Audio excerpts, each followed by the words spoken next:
What is up, everybody? Welcome to the channel. Welcome to Rob Squad and the Creators. As always, we are excited to be in studio with these amazing artists, and you are here with your boy Jay. Hey y'all, you're also here with your girl Amber, and we kicked off the Inside the Reaction feature with a very cool and fun song from the Broadway musical and film Hair. And we had Mr. Tim Sommer, noted musical expert, to help guide us, and today we are going to be treated to another song from Hair, and with some more expertise. Welcome back, Mr. Tim Sommer. Welcome to the channel. We are so glad to have you back. Thank you so much, Amber and Jay, and it is such a pleasure to be part of your world and to be talking to all of the people who've come to see you. Hey, we appreciate you being here. Sorry about that. Go ahead. It's great because you say part of our world, but it feels like we've been introduced into a completely new world. It feels like everything has just been broadened. It's been since we started this channel 2 years ago. I mean, music is now a huge part of our life. We know you have studied music. Like I said, you've been a part of bands, big time, VH1, MTV stuff. So it truly is an honor to have someone who knows as much music and background history as you do here on the channel. What you know doesn't matter. It's what you feel. Exactly. It's how you love music, and it's understanding that the world of music is a world of inclusivity and joy and emotion and heart. And you guys spread that message to the world. So it's very exciting to be here. Well, we appreciate it. Guys, Tim has brought a group of 3 songs for us. Why don't you go ahead and give us that second one, Tim? You know, in 1969, it was the year the New York Mets won the World Series. The Mets are the world champions. Look at this scene. It was the year men landed on the moon. That's one small step for man, one giant leap for mankind. It was even the year Richard Nixon became president. Having lost a close one 8 years ago and having won a close one this year, I can say this: winning's a lot more fun. And it's also the year Barbra Streisand recorded a song from Hair, and it's called Frank Mills. Awesome. So this is another one from Hair and Barbra Streisand. We love some Barbra. Like we talk about songs that sound like they have like a musical theater vibe to it. Now, if we talk voices that this have one's a little different. Barbra Streisand has just a very striking boisterous voice. Yeah. Very striking. So we are ready to get into it, guys. As always, before we get started, make sure you like the video, hit that subscribe button, and turn on that post notification bell so you don't miss any of our daily uploads and our Rob Squad and the Creators episodes. This is going to be a lot of fun as we expand this channel, bring in new, exciting things. But today, as you heard Mr. Tim, we're going to check out some Barbra Streisand, Frank Mills. Y'all know we love some Barbra. The one I think about the most when I think of her is the Rose one. Oh, we did it so early on in the channel. Oh, it bugs me that I can't think of the title. But yeah, we've gone down that rabbit hole of Barbra Streisand, and we know we really like her. Like, when I think of some of my favorite singers, it's like Stevie Nicks, Celine Dion. I put Barbra Streisand in that mix as well. Of course, yes. This one's a little different. She uses a different kind of voice on this one, and I'd be very interested to see how you react. All right, let's check it out. Barbra Streisand, Frank Mills. Let's get it.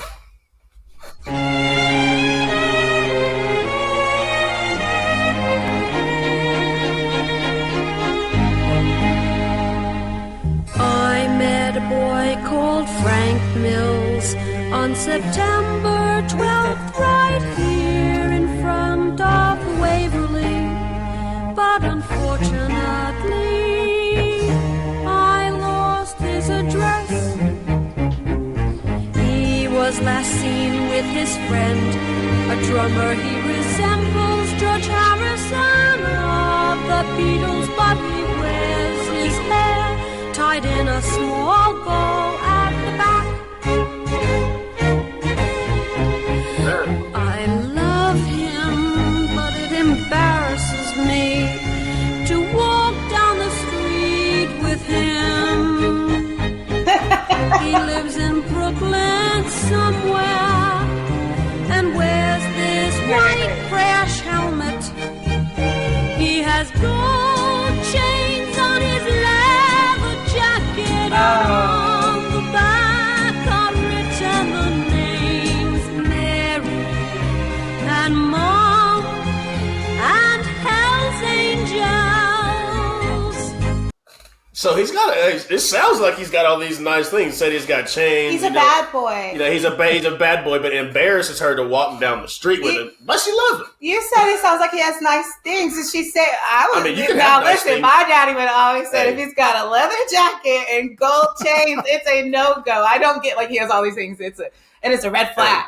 I've been on my kid Gambino. He didn't do a lot. No. He has some nice things, and he didn't do some great stuff. But this is 69. This is 1969. That's so this is obviously like, she's not supposed to be hanging around with like the type of crowd. That's why she said she's embarrassed. The bikers, the leather jackets, leather pants. Right, and she says that's what he wears. So it's obvious that they know, like it's like in Greece. It's like that. It's like that type of dynamic. And you said it's 69, so obviously she was younger. And for Barbra Streisand, we obviously knew her as an actress before coming into it, so we know older Barbra. And I feel like I can even hear more innocence in her voice here. I'm so glad you said that. I am so glad you said it because I was literally thinking the same thing. It's the innocence, the youth in her voice. Right. And she's playing a part and she's letting her Brooklyn accent come out a little bit. Yes, I feel like you hear that. Then I still feel like you hear some of the qualities in her voice that we hear later in life, like when she does get a little bit higher. I think one of the words was the 12th of something.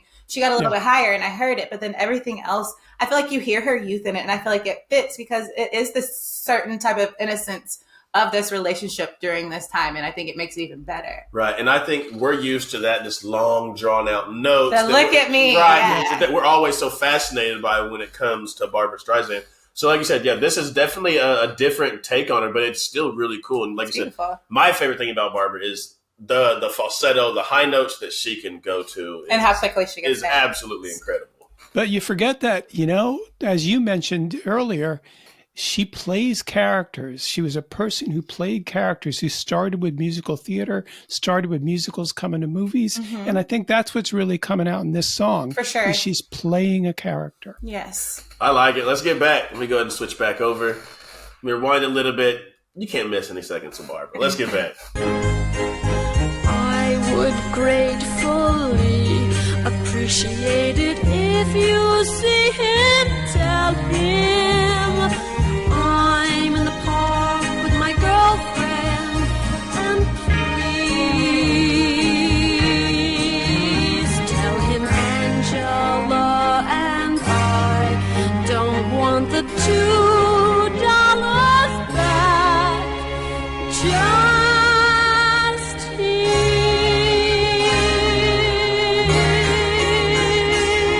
the background.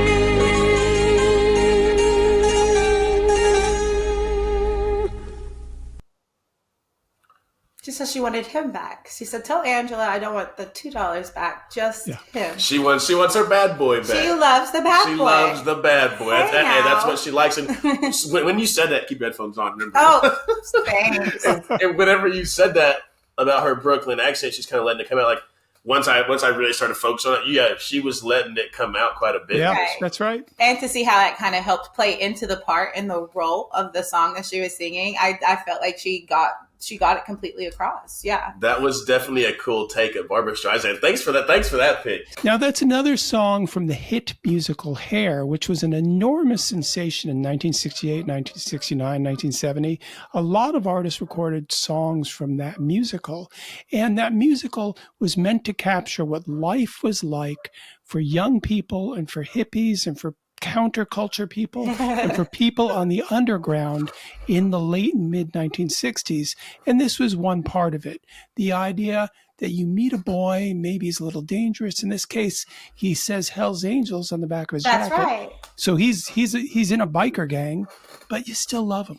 Mm-hmm. And that's the musical was about capturing different sides of the counterculture in New York City and throughout America in the late 1960s. So we were getting a peek. The musical is like a peek into something that was very popular. So I could see why it would be such an interest to people of the time, because there are so many people going through that, so many people experiencing it, and then to have it in the form of music and to have it in the form of a play, I could see how that could just make so many people rush. And like we talk about The Godfather. A lot of people was wanting some bad boys. Right. Well, no, we talk about The Godfather. Like it's a peek into into a world that maybe we didn't know anything about. Right. Where in this case, it's a peek into the world that some of them were living. And so they got to go see it played out and to maybe even feel heard and seen in a musical. And see, that's so cool to me because we know just the music. So being able to get the actual story behind it and kind of where this song came from and, you know, what it meant to, you know, that generation of, you know, kids, that's just super, super cool. And something,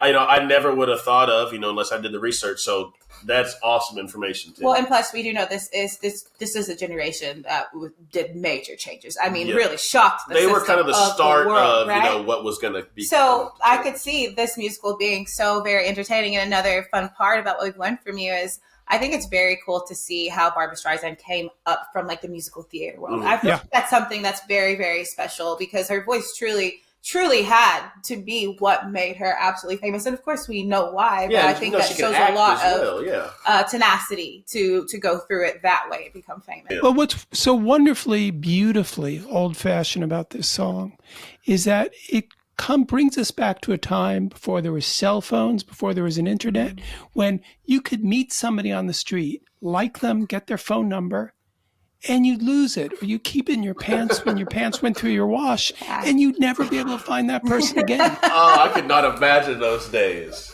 And that's what this song is about. It's about seeing somebody, and the first line mentions the Waverly, which is a movie theater on 6th Avenue in Greenwich Village in New York City. So she meets this boy, and she loses his phone number. And she doesn't know if she's ever going to see him again.